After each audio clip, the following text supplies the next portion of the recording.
Selamat pagi, salam sejahtera. Terima kasih karena bersama dengan saya di Nazilin Unity Channel. Ini satu pendedahan yang paling menarik perhatian kita berkaitan dengan isu skandal pencurian pelombongan haram RII yang didakwa berlaku di SIK Kedah.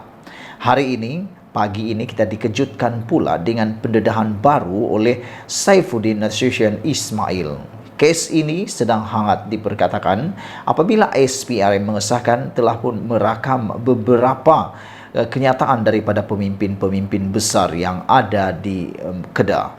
Selain itu, pengakuan Sanusi juga mengatakan beberapa orang exco telah pun dipanggil oleh SPRM untuk dirakamkan keterangan dan juga untuk siasatan lanjut. Dengan itu, kita ingat ianya sudah berakhir.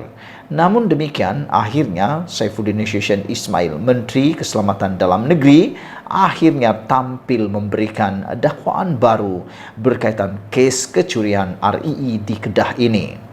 Dalam episode terbaru ini, siri pendedahannya berhubung dakwaan aktiviti pelombongan unsur nadir bumi RII secara haram di Bukit Enggang, SIK. Menteri Dalam Negeri Saifuddin Nasution Ismail berkata, polis sedang menyiasat seorang lagi individu. Menurutnya, individu tersebut mempunyai kaitan dengan pemerdagangan pekerja yang terlibat dalam pelombongan nadir bumi di bawah Akta Anti Pemerdagangan Orang dan Anti Penyeludupan Migran 2007 dan Akta Kesalahan Keselamatan Langkah-Langkah Khas 2012.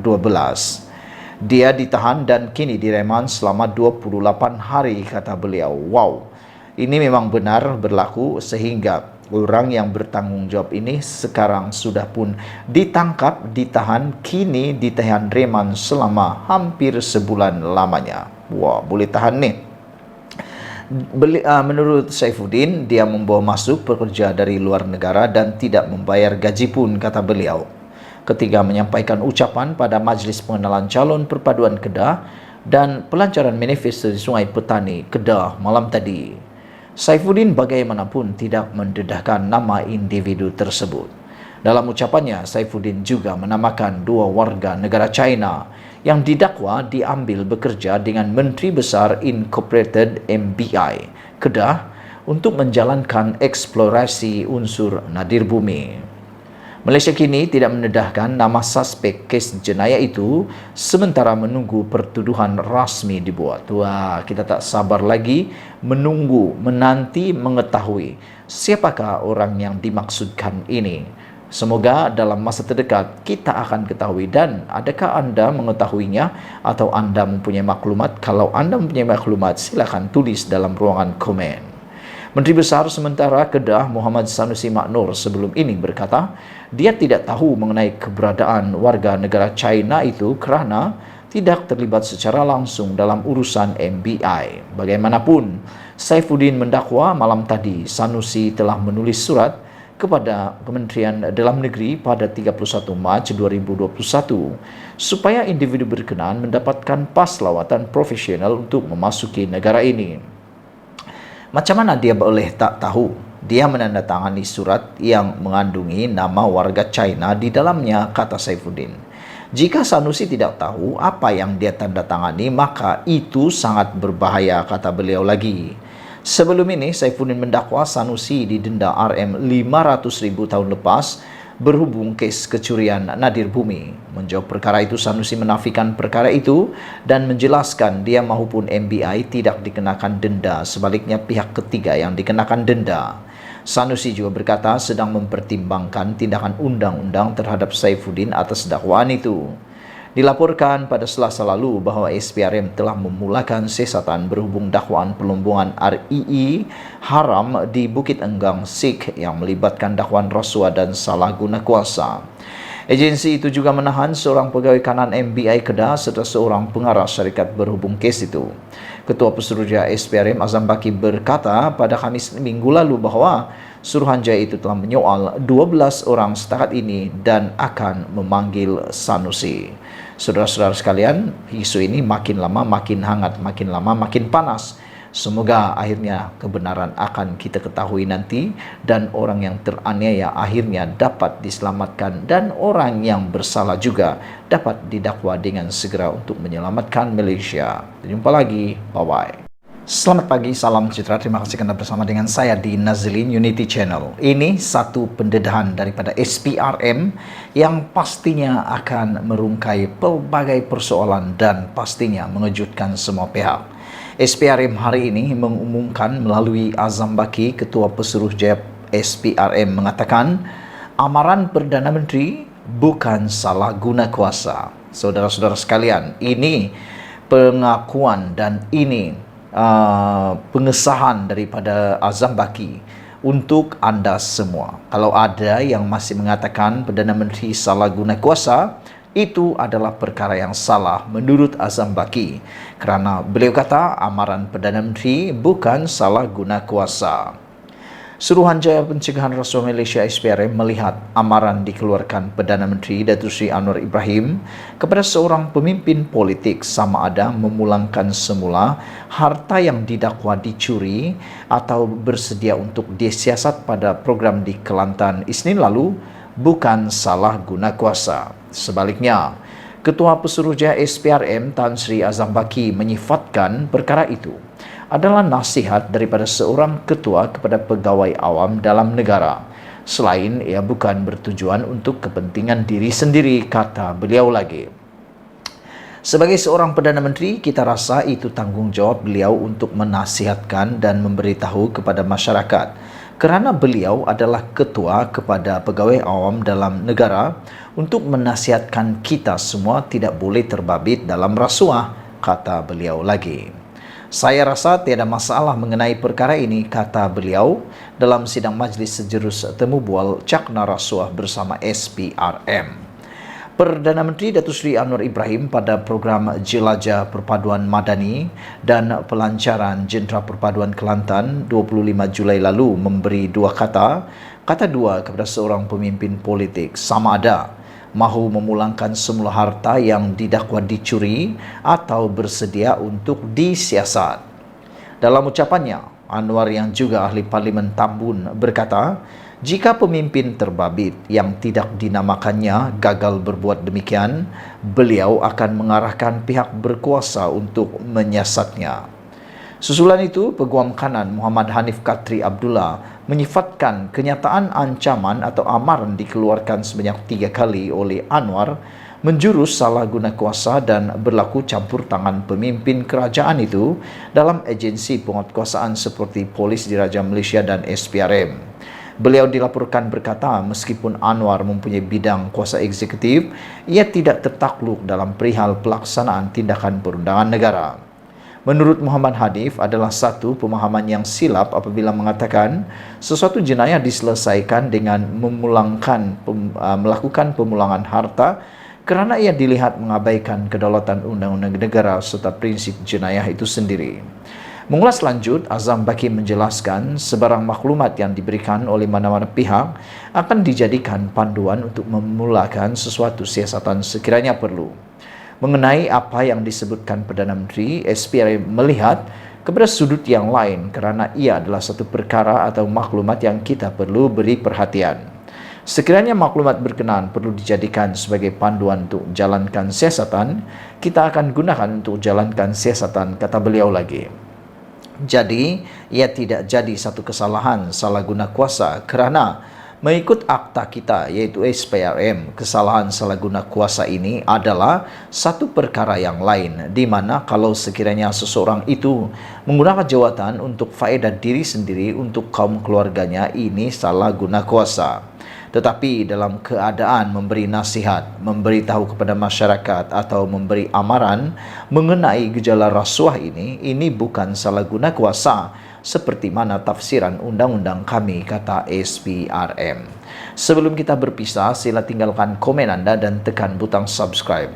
Sebelum itu, terima kasih kerana menyokong channel ini. Kita jumpa lagi. Bye-bye. Selamat petang, salam sejahtera. Terima kasih kerana bersama dengan saya di Nazilin Unity Channel. Hari ini penamaan calon telah pun berjalan dengan lancar dan kita tahu sekarang siapa yang lawan siapa. Yang paling menjadi Kejutan kita adalah 2 kerusi yang menjadi apa yang orang cakap bakal akan menjadi pertarungan paling sengit. Pertama sekali di Kedah yang melibatkan kerusi yang ditandingi oleh Sanusi. Beliau bertanding melawan seorang ketua bahagian UMNO di sana, dan ketua UMNO tersebut mengatakan beliau adalah calon underdog dan tidak akan terasa tertekan. Namun beliau kata beliau ada misi yang amat mustahil, tapi dia yakin dengan sokongan daripada pengundi beliau mampu menumbangkan Sanusi. Itu tentang Sanusi. Apa pendapat kamu? Adakah Sanusi bakal tumbang atau sebagainya? Kerana sebenarnya kalau Sanusi menang pun potensi untuk beliau tumbang secara sendirinya pun ada, kerana beliau sekarang kalau yang kita tahu telah pun didakwa di bawah akta hasutan. Ya, jadi bermaksud kalau dia kalah, kalau dia didapati bersalah, dan menurut penganalisis politik dan juga pengamal politik, besar kemungkinan Sanusi akan kalah kerana belum pernah orang menang akta hasutan. Kalau dia kalah, bermaksud kalau dia kalah dengan denda melebihi syarat sebagai seorang ahli adun ataupun ahli parlimen, beliau akan secara otomatiknya di-kick ataupun ditendang ataupun dipecat sebagai adun. Jadi itu hanya membuang masa dan hanya merugikan wang ringgit kerajaan untuk buat sekali lagi pilihan raya itu. Sebabnya ada penganalisis politik kata lebih baik Sanusi jangan bertanding dulu kerana nanti takut-takut dia akan kalah hanya membazir duit, kata mereka. Walau bagaimanapun itu adalah pendapat para netizen dan juga penganalisis politik. Apa pendapat kamu semua? Kawasan yang kedua yang menjadi panas ialah kawasan di mana Azmin Ali bertanding, yaitu kawasan yang di Hulu Kelang. Rupa-rupanya calon lawan kepada Azmin Ali di Hulu Kelang ini ialah orang yang bukan calang-calang. Ramai orang sangka Azmin Ali akan menang muda di Hulu Kelang, tapi jangan silap. Azmin Ali sudah dicop sebagai orang yang terlibat penuh di dalam langkah Sheraton, dan juga ada yang menggelar beliau sebagai pengkhianat kerana menyebabkan Pakatan Harapan tumbang apabila beliau meninggalkan PKR untuk menyertai langkah Sheraton. Itu sebab kata mereka punca kekalahan Azmin Ali di Parlimen Gombak kepada Amiruddin Syari dengan jumlah yang amat besar, kerana rakyat di Parlimen Gombak sudah nampak dan mahu menolak Azmin Ali. Mereka kata Azmin Ali tidak boleh dipercayai lagi. Tapi calon yang menentang Azmin Ali ini pun bukan calang-calang orangnya. Pastilah gergasi tetap akan dilawan oleh gergasi. Walau bagaimanapun anda menentukannya siapa yang akan menang nanti. Adakah anda rasa Azmin akan mampu mengalahkan wanita yang hebat ini? Anda tulis dalam ruangan komen. Juwairiyah adalah calon yang menentang Azmin Ali, namun beliau mempertaruhkan rekod cemerlang untuk menumbangkan Azmin Ali. Calon Pakatan Harapan PH bagi kerusi Dewan Undangan Negeri Dun Hulu Kelang, Juwairiyah Zulkifli, mempertaruhkan rekod cemerlang di Bukit Melawati untuk menumbangkan bekas bosnya Mohamed Azmin Ali yang mewakili Perikatan Nasional PN. Dipindahkan ke Hulu Kelang dalam masa singkat kerana pertukaran dengan amanah.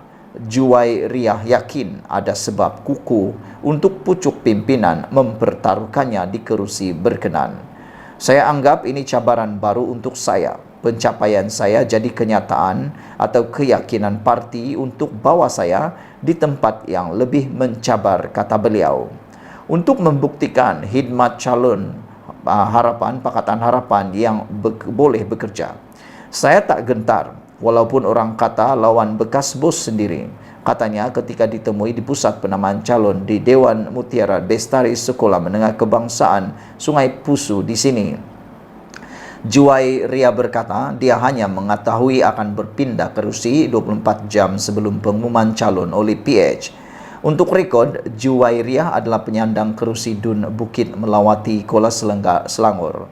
Manakala lawannya Azmin yang mewakili PN merupakan bekas adun Bukit Antarabangsa selama 2 penggal.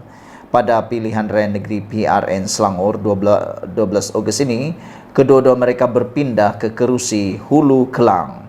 Azmin menyifatkan calon PH Juwairiyah Zulkifli yang lari dari kawasan untuk bertanding di Hulu Kelang dan bukan dirinya. Sebenarnya sama-sama larilah pada pendapat saya, sebab Azmin Ali sebelum ini adalah mewakili di sebelum ini adalah di kawasan Bukit Antarabangsa, tapi sekarang ini bertanding pula di Hulu Kelang. Samalah seperti Juwairiyah dari Bukit Melawati ke Bukit Antarabangsa. Jadi apabila Azmin Ali menyifatkan beliau bukan melarikan diri, tetapi Juwairiyah lah yang melarikan diri ke Hulu Kelang, itu satu pendapat yang saya rasa tidak adil, kerana mereka sama-sama berpindah, mereka sama-sama pindah dan lari.